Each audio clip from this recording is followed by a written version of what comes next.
नमस्कार दोस्तों, मैं उत्सव कुमार आप सभी का आपके अपनी यूट्यूब चैनल उत्सव मैथ्स में स्वागत करता हूं। आज की वीडियो में मैं आप सभी स्टूडेंट के लिए ग्रुप डी जिसका एग्जामिनेशन 17 अगस्त से चला था, उसमें मेंसुरेशन के कौन कौन से क्वेश्चन पूछे गए उन सारे क्वेश्चन को मैं आज की वीडियो में लेकर आया हूँ।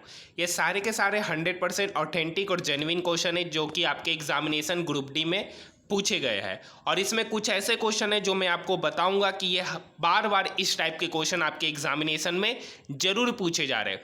इसलिए ये वीडियो उन सभी स्टूडेंट के लिए बेहद ही इंपॉर्टेंट होने वाला है जिनका आने वाले अपकमिंग किसी भी डेट या किसी भी शिफ्ट में ग्रुप डी का एग्जामिनेशन है। तो इस वीडियो को कंप्लीट देखिएगा। अगर आपको इसका पीडीएफ चाहिए तो टेलीग्राम ग्रुप का लिंक इस वीडियो के डिस्क्रिप्शन में दे रखा है, आप वहां जाकर टेलीग्राम ग्रुप से जुड़ सकते हैं। वहां पे आपको ये पीडीएफ अपलोड कर दिया जाएगा, आप ये खुद से घर पे भी क्वेश्चन को क्या कर सकते हैं, बना सकते हैं। मैं फिर से कहना चाहूँगा, ये सारे के सारे क्वेश्चन आपके ग्रुप डी में पूछे हुए क्वेश्चन, और कुछ क्वेश्चन जो है मैं कुछ ही क्वेश्चन लिया हूँ। जैसे कुछ क्वेश्चन का जो टाइप है वो हर एक शिफ्ट में मैक्सिमम बार, जैसे बेलन से हर एक शिफ्ट में क्वेश्चन देखने को मिल रहा है। कभी रेडियस दे रखा होता है, कभी हाइट दे रखा होता है, आयतन पूछ देता है।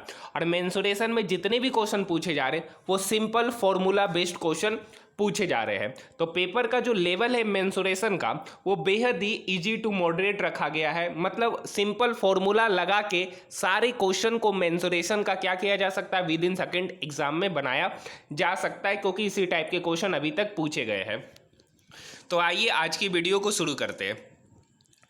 किसी आयत का लंबाई और चौड़ाई का अनुपात दे रखा है। ये एक आयत है, आयत का लंबाई और चौड़ाई का अनुपात दे रखा है। तो लंबाई 1 है 3 यूनिट और चौड़ाई 1 यूनिट, और उसका परिमाप 48 सेंटीमीटर है। तो चौड़ाई पूछा था, ये 3 1, तो ये भी 3 हो जाएगा और ये 1 हो जाएगा। परिमाप क्या होता है, सभी भुजाओं का योग। तो 3 + 1 4, 4 + 3 7, 7 + 1 8, यानी 8 यूनिट का वैल्यू कितना दे रखा है, 48 सेंटीमीटर। तो 1 यूनिट का वैल्यू कितना हो गया, 6 सेंटीमीटर। आपसे पूछा ही था चौड़ाई क्या होगा, चौड़ाई कितना यूनिट है, 1 यूनिट, और 1 यूनिट का वैल्यू कितना निकल के आ गया, 6 सेंटीमीटर। यानी अगर चौड़ाई पूछता तो चौड़ाई क्या हो जाता, 6 सेंटीमीटर। अगर आपसे पूछता लंबाई क्या होगा, लंबाई कितना यूनिट है, 3, 1 यूनिट का वैल्यू 6, तो 3 यूनिट का वैल्यू 18 सेंटीमीटर। यानी चौड़ाई पता चल गया 6, लंबाई पता चल गया 18।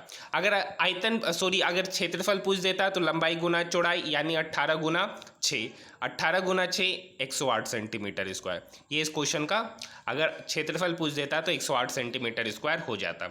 इस टाइप के भी क्वेश्चन आपके हर एक शिफ्ट में पूछे गए, मैं मात्र एक ही क्वेश्चन लिया हूँ।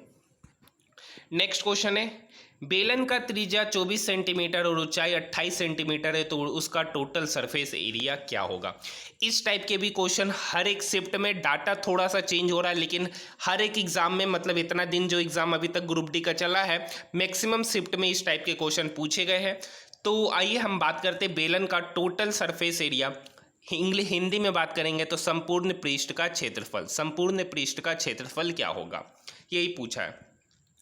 रेडियस दे रखा है 24 सेंटीमीटर, हाइट दे रखा है 28 सेंटीमीटर। ठीक है, तो आपसे पूछा है टोटल सरफेस एरिया। बेलन का टोटल सरफेस एरिया होता है 2πr × r+h होता है, यही बेलन का टोटल सरफेस एरिया है। बस फॉर्मूला लगा देंगे, 2 × 22/7 इंटू r कितना है, 24 सेंटीमीटर है, और r+h अंदर होता है, यानी 24 + 28, 24 + 28। ठीक है, अब इसको कैलकुलेट करेंगे तो 2 × 22/7 इंटू 24, अंदर था r+h, यानी 28 + 24, 24 48 और 4 52। इसी फॉर्मेट में होगा, इसको आपस में आप गुना भागा कर लीजिए, जो निकल के आएगा वही आपका सही उत्तर होगा। आइए नेक्स्ट क्वेश्चन मैं फिर से कर देता हूं। इस टाइप के क्वेश्चन आपके हर एक शिफ्ट में सबसे ज़्यादा अभी तक ग्रुप डी में जो क्वेश्चन अगर मेंसुरेशन से पूछे गए तो वो बेलन से पूछा गया है। बेलन का रेडियस दे रखा होता, हाइट दे रखा होता, आयतन पूछ देता, आयतन दे रखा होता, रेडियस दे रखा होता, हाइट पूछ देता, आयतन दे रखा होता है, हाइट दे रखा होता है, रेडियस पूछ देता। मतलब इस टाइप के क्वेश्चन ग्रुप डी में इतना मेंसुरेशन से पूछे गए बेलन से कि बात ही छोड़ दीजिए। मैं आपको तभी बता पा रहा हूँ क्योंकि स्टूडेंट ने बहुत सारे क्वेश्चन मुझे भेजे और मैं आप सभी स्टूडेंट को डेली मैथ का तीनों शिफ्ट का एनालिसिस कराता हूँ, इसलिए ये सभी चीज़ों के बारे में मुझे कंप्लीट पता है। त्रिज्या 7 सेंटीमीटर है तो अर्धगोले का आयतन क्या होगा? अर्धगोले का आयतन क्या होता है? अर्धगोले का आयतन होता है 2/3 पाई आर क्यूब। ये अर्धगोले का आयतन है। अगर संपूर्ण गोले मतलब गोला का आयतन क्या होता है? 4/3 पाई आर क्यूब। लेकिन यहाँ पे अर्धगोले से मतलब है 2/3, पाई का वैल्यू 22/7 इंटू आर क्यूब यानी 7 गुना 7। 7 से 7 कट गया, 22 दूनी 44 और 44 इंटू 49 डिवाइडेड बाय 3 आपस में मल्टीप्लाई कर दीजिए, जो निकल के आएगा वही आपका सही उत्तर होगा। मैं यहाँ पर आपको मल्टीप्लाई करके रिजल्ट नहीं लाऊंगा, बस मैं आपको यहाँ पर कैलकुलेशन बता रहा हूँ, सॉरी कैलकुलेशन करें, मैं आपको क्वेश्चन बता रहा हूँ कि मैथ में किस टाइप के क्वेश्चन पूछे जा रहे हैं और उसको सॉल्व करने का तरीका क्या है। बाकी बात जोड़ घटाओ गुना भागा आपको आता है। नेक्स्ट क्वेश्चन, एक क्वेश्चन ये पूछा गया, एक खोखला गोला का बाहरी त्रिज्या दे रखा, एक गोला है, ठीक है, एक गोला का बाहरी त्रिज्या दे रखा है, मतलब ये 9 सेंटीमीटर दे रखा है और उनकी मोटाई यानी ये 2 सेंटीमीटर दे रखा है। तो यानी कैपिटल आर दे रखा है 9 सेंटीमीटर, मोटाई मतलब capital R minus small R 2 centimetre. तो यहाँ पे कैपिटल आर का वैल्यू 9 पुट करेंगे तो 9 माइनस आर बराबर 2, यानी स्मॉल आर जो आपका निकल के आ गया वो आपका 7 सेंटीमीटर निकल के आ गया। स्मॉल आर आपका कितना निकल के आ गया? 7 सेंटीमीटर। खोखला गोला का आयतन क्या होता है? खोखला गोला का जो आयतन होता है वो 4/3 into pi into capital R cube minus small R cube होता है। Capital R cube minus small R cube होता है। यहाँ पे कैपिटल आर की जगह पे 9 का वैल्यू, कैपिटल आर 9 और स्मॉल आर 7, तो यहाँ 7 का क्यूब हो जाएगा और यहाँ 9 का क्यूब हो जाएगा। बस इसे ही आपस में कैलकुलेट करना है। यहाँ पे हो गया 4/3, पाई का वैल्यू आपको पता है 22/7। अब आपको ब्रैकेट के अंदर था 9 का क्यूब, 9 का क्यूब 9 नमा 81 नमा 729 और एक 7 का क्यूब था, 7 का क्यूब मतलब 343। 9 में से 3 गया 6, 12 में से 4 गया 8 और 6 में से 3 गया 3, यानी कैलकुलेशन में हो गया 4/3 गुना 22/60 गुना 386, 4/3 गुना पाई का वैल्यू 22/7 गुना 386। ठीक है, आप इसे कैलकुलेट कर लीजिए, जो भी निकल के आएगा वही आपका सही उत्तर होगा। यहाँ तक बात समझ में आई? आइए नेक्स्ट क्वेश्चन की ओर बढ़ते हैं। नेक्स्ट क्वेश्चन है, ABCD कोई आयत है जिसके अंदर कोई बिंदु P स्थित है, जहां EP की दूरी 21 सेंटीमीटर, BP की दूरी 15 सेंटीमीटर, CP 6 सेंटीमीटर है, तो DP ज्ञात कीजिए। मेंसुरेशन में इतना दिन में ये एक अच्छा क्वेश्चन पूछा, मेंसुरेशन से, आयत से, मेंसुरेशन में आयत से पूछा गया क्वेश्चन है। ABCD, ABCD जिसके अंदर कोई पॉइंट है, जिसके अंदर कोई पॉइंट है P, ठीक है, ये AP दे रखा है 21 सेंटीमीटर, BP दे रखा है 15 सेंटीमीटर, CP दे रखा है 6 सेंटीमीटर, तो आपसे DP पूछा, DP को X मान लेते। एक ब्रिटिश थ्योरम होता है, ब्रिटिश थ्योरम के आधार पर AP square plus PC square बराबर होगा BP square plus PD square. AP यहाँ 21 स्क्वायर है और PC यहाँ 6 स्क्वायर है, यानी 21 का स्क्वायर प्लस 6 का स्क्वायर बराबर हो जाएगा 15 स्क्वायर प्लस X स्क्वायर, यानी BP square plus PD square. ठीक है, ये ब्रिटिश रूल है और यहाँ पर इसको फॉर्मूला पुट करेंगे। 21 का स्क्वायर 441 प्लस 6 का स्क्वायर 36 बराबर 15 का स्क्वायर 225 प्लस X स्क्वायर। अब यहाँ पे जोड़ दीजिए 441 प्लस 36, 6 1 7, 4 3 7 और 4, ठीक है, 477। ये 225 इक्वल के इधर आएगा तो 477 में 225 घटा देंगे, तो 7 में से 5 गया 2, 7 में से 2 गया 5 और 4 में से 2 गया 2, और ये किसका वैल्यू? X स्क्वायर का वैल्यू हो गया 255। तो X का वैल्यू लगभग निकल के आ जाएगा 16, X का वैल्यू लगभग निकल के आ जाएगा 16, यानी DP कितना है? 16 सेंटीमीटर। आइए नेक्स्ट क्वेश्चन की ओर बढ़ते हैं। देखिए, एक क्वेश्चन पूछा गया था कि हेक्सागोन का एरिया क्या होगा यदि भुजा 6 सेंटीमीटर है। हेक्सागोन का एरिया का एक भुजा 6 सेंटीमीटर दे रखा है तो उसका एरिया, हेक्सागोन का एरिया होता है 1/2 इंटू 3√3 इंटू भुजा स्क्वायर। ठीक है, या दूसरे शब्दों में कर दीजिए 3√3/2 इंटू भुजा स्क्वायर। बस पुट कीजिए 3√3/2 इंटू भुजा कितना है 6, 6 का स्क्वायर कितना हो गया 36। ये दो इस 36 को काटा 18 बार में, 18 इंटू 3, 18 तिया 54, 54√3 सेंटीमीटर। इस क्वेश्चन का जो सही उत्तर होगा वो 54√3 सेंटीमीटर होगा। आइए बढ़ते हैं नेक्स्ट क्वेश्चन की ओर। देखिए फिर से बेलन का एक क्वेश्चन है कि यहाँ पर देखिए रेडियस ना देखे व्यास दे रखा है, तो रेडियस कितना हो जाएगा 6 सेंटीमीटर, ऊंचाई कितना हो गया 7 सेंटीमीटर, तो उसका आयतन क्या होता है, तो बेलन का आयतन होता है पाई आर स्क्वायर एच। बेलन का आयतन क्या होता है पाई आर स्क्वायर एच। पाई का वैल्यू 22/7, आर स्क्वायर मतलब 6 का स्क्वायर, एच का वैल्यू 7, 7 से 7 कट गया, 22 गुना 6 132, 132 को 6 से गुना करेंगे तो 6 दूनी 12, 6 तिया 18, 1 19 का 9, बाकी 1 6 का 6 1 7, यानी 22 को जब हम 6 स्क्वायर से गुना करेंगे तो 792 सेंटीमीटर क्यूब निकल के आएगा, जो इस बेलन का आयतन है। आइए नेक्स्ट क्वेश्चन की ओर बढ़ते हैं। नेक्स्ट क्वेश्चन है गोला का एरिया दे रखा है, गोला का सॉरी यहाँ गोला का एरिया नहीं है, वृत्त का एरिया दे रखा है। क्या दे रखा है, क्योंकि गोला का एरिया 154 सेंटीमीटर स्क्वायर, वृत्त का एरिया दे रखा है 154 सेंटीमीटर स्क्वायर, तो उसका त्रिज्या क्या होगा। तो बताइए वृत्त का एरिया क्या होता है pi R square. Pi R square का वैल्यू कितना हो गया 154 सेंटीमीटर स्क्वायर। पाई का वैल्यू 22/7 इंटू आर स्क्वायर का वैल्यू 154। ये 22 इस 154 को कितने बार में काटा 7 बार में, ये 7 इक्वल के इधर आके मल्टीप्लाई हो गया 7 इंटू 7। आर स्क्वायर का वैल्यू हो गया 7 इंटू 7 सेंटीमीटर स्क्वायर, तो आर का वैल्यू कितना निकल के आ गया 7 सेंटीमीटर। ये इस क्वेश्चन का सही उत्तर है। अगर पूछ देता वृत्त की परिधि क्या होगी, तो वृत्त का परिधि होता 2 इंटू 22/7 इंटू एच। आर कितना है 7, क्योंकि वृत्त की परिधि 2 पाई आर होता है, 7 से 7 कट गया, 22 दूनी 44, यानी 44 सेंटीमीटर इस वृत्त का परिधि होता। आइए नेक्स्ट क्वेश्चन की ओर बढ़ते हैं।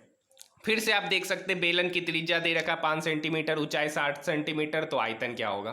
तो आप देख सकते हैं कि बार बार इस टाइप के क्वेश्चन बार, इसके पहले बेलन का क्या दे रखा था, बेलन का रेडियस दे रखा था 12, ऊंचाई 7 दे रखा था, आयतन पूछ दिया। अगली बार बेलन का रेडियस 5 दे रखा है, ऊंचाई 7 दे रखा है, तो आयतन पूछ दिया। मतलब इस टाइप के क्वेश्चन इतना बेलन से पूछा गया है ग्रुप डी में कि आप बात ही नहीं कर सकते कि कितना क्वेश्चन पूछा गया। हर एक शिफ्ट में बेलन से क्वेश्चन, मतलब सबसे ग्रुप डी का जो बोलिएगा ना, सबसे मेंसुरेशन का अगर कोई इंपॉर्टेंट टॉपिक अगर निकला है ना ग्रुप डी के लिए, तो वो टीसीएस के लिए वो बेलन, और वो भी इतना ईजी क्वेश्चन। आइए देखिए बेलन की त्रिज्या में 10% की वृद्धि होती है, मतलब रेडियस जो है वो कितना हो गया 10 से 11 हो गया। हाइट में 40% की कमी होती है, मतलब हाइट जो हो गया वो 5 से, क्योंकि देखिए 40% का फ्रैक्शन वैल्यू होता है 2/5, 5 में 2 चला गया, मतलब 5 से कितना हो गया 3 हो गया, 5 से 3 हो गया। अब यहाँ पर क्या करेंगे, आपको पता है कि बेलन का आयतन होता है पाई आर स्क्वायर एच, बेलन का आयतन होता है पाई आर स्क्वायर एच, ठीक है। तो यहाँ पर पाई तो कांस्टेंट रहता है, सॉरी यहाँ सरफेस एरिया, बेलन का सरफेस एरिया क्या होता है 2 pi R H, 2 pi R H, जहाँ 2 पाई कांस्टेंट है, डिपेंड करेगा आर इंटू एच के मल्टीप्लीकेशन पे, ठीक है। आर इंटू एच के मल्टीप्लीकेशन पे क्या करेगा बेलन का सरफेस एरिया डिपेंड करेगा। रेडियस यहाँ पर आप देख सकते हैं रेडियस 10 से 11 हो गया, और हाइट 5 से आपका 3 हो गया। तो पहले एरिया आर इंटू एच यानी 10 इंटू 5 50 था, अब एरिया कितना हो गया 11 इंटू 3 यानी 33, यानी एरिया 50 से क्या हो गया 33 हो गया। एरिया में कितने की कमी हुई 17 की, एरिया में कितने की कमी हुई 17 की, कितना में 50 में, तो 100 में कितना, तो 100 में कितना, तो 50 दूनी 100, 17 दूनी 34%, यानी जो बेलन का जो सरफेस एरिया है उस सरफेस एरिया में कितने प्रतिशत की कमी आई 34% की कमी आई है। आइए नेक्स्ट क्वेश्चन की ओर बढ़ते हैं। वृत्त का एरिया दे रखा है 196 पाई, तो वृत्त की परिधि वहां पर देख सकते 154 पाई थे, और फिर से वृत्त का एरिया 196 पाई है, तो कुछ नहीं करना, पाई आर स्क्वायर का वैल्यू कितना दे रखा है 196 पाई, ठीक है। पाई से पाई क्या हो गया कट गया, आर स्क्वायर का वैल्यू 196, तो आर आपका निकल के आ जाएगा 14, आर निकल के आ गया 14। वृत्त की परिधि 2 pi R H, sorry 2 pi R, 2 into 22/7, radius निकल के आ गया 14, 7 दूनी 14, 22 दूनी 44 दूनी 88 सेंटीमीटर। यानी जो वृत्त का जो परिधि हो गया वो आपका 88 सेंटीमीटर होगा। तो आप देख सकते हैं इस टाइप के कितने क्वेश्चन आपके एग्जामिनेशन में पूछे जा रहे हैं। एक क्वेश्चन घनाभ क्या लंबाई, चौड़ाई और ऊंचाई क्रमशः 5, 10 और 15 सेंटीमीटर है, तो उसका टोटल सरफेस एरिया क्या होगा। तो आपको पता है कि घनाभ का टोटल सरफेस एरिया का फॉर्मूला होता है 2 into LB plus BH plus HL होता है। ठीक है, यहाँ पे बस वैल्यू पुट करेंगे 2 into L into B. L 5 है और B 10 है, तो 5 इंटू 10 50, B इंटू H यानी 10 into 15 150 plus H into L यानी 15 इंटू 5 15 पचे 75। ठीक है, 150 प्लस 50 200, 200 प्लस 75 275, 275 को 2 से गुना कर दिए 550 सेंटीमीटर स्क्वायर। यानी घनाभ का जो टोटल सरफेस एरिया निकल के आ गया वो 550 सेंटीमीटर स्क्वायर निकल के आ गया। एक क्वेश्चन घन से पूछा गया था कि एक घन है, एक घन का फलक का परिमाप दे रखा है, एक घन का फलक का परिमाप 24 सेंटीमीटर दे रखा है, तो घन का आयतन क्या होगा। अब बताइए, एक घन का फलक का जो परिमाप होता है वो 4 इंटू भुजा होता है, वो 4 इंटू भुजा होता है। ये 4 इंटू भुजा का ही वैल्यू 24 दे रखा था, तो भुजा निकल के आ गया 6 सेंटीमीटर, तो भुजा निकल के आ गया 6 सेंटीमीटर। तो घन का आयतन पूछा था, घन का आयतन क्या होता है, भुजा क्यूब। घन का आयतन क्या होता है, भुजा क्यूब, मतलब 6 का होल क्यूब। 6 का होल क्यूब मतलब छका का 36 छक 6, छका का 36 छक 6, 6 × 18 1 9, 196 सेंटीमीटर क्यूब। 6 का क्यूब क्या हो जाएगा 6 का क्यूब, छका का 36 और 36 गुना 6, 6 का 36, 6 × 18 19 20 21, 216 हो जाएगा। कितना हो जाएगा भुजा क्यूब, 216 सेंटीमीटर क्यूब हो जाएगा भुजा का आयतन। तो आज के लिए इतना ही, क्योंकि अब जितने भी क्वेश्चन मेंसुरेशन में पूछे गए वो इसी टाइप के क्वेश्चन रिपीट हुए हैं। अगर आपको वीडियो पसंद आए तो चैनल को सब्सक्राइब जरूर कीजिएगा, और साथ में आप मुझे कमेंट सेक्शन में ये जरूर बताइएगा कि नेक्स्ट वीडियो में आपके लिए कौन सा लेकर आऊँ जो ग्रुप डी में उस टॉपिक से बार बार क्वेश्चन पूछे गए। ज्योमेट्री का लेकर आऊँ, टाइम एंड डिस्टेंस का, या SICI का, आप मुझे कमेंट सेक्शन में जरूर बोलिएगा, ताकि मैं हमारा जो नेक्स्ट वीडियो होगा ग्रुप डी में अब तक पूछे गए जो भी टॉपिक आप बोलिएगा उसी टॉपिक का मैं क्वेश्चन लेकर आऊँगा। और ये वीडियो आप सभी के लिए बेहद ही इंपॉर्टेंट होने वाला है, इसलिए इस वीडियो को लाइक और सब्सक्राइब जरूर कीजिएगा, चैनल को सब्सक्राइब कीजिएगा और इस वीडियो को शेयर कीजिएगा, ताकि मुझे मोटिवेशन मिले आप सभी के लिए आगे और भी अच्छा करने का। तो आज के लिए इतना ही, धन्यवाद।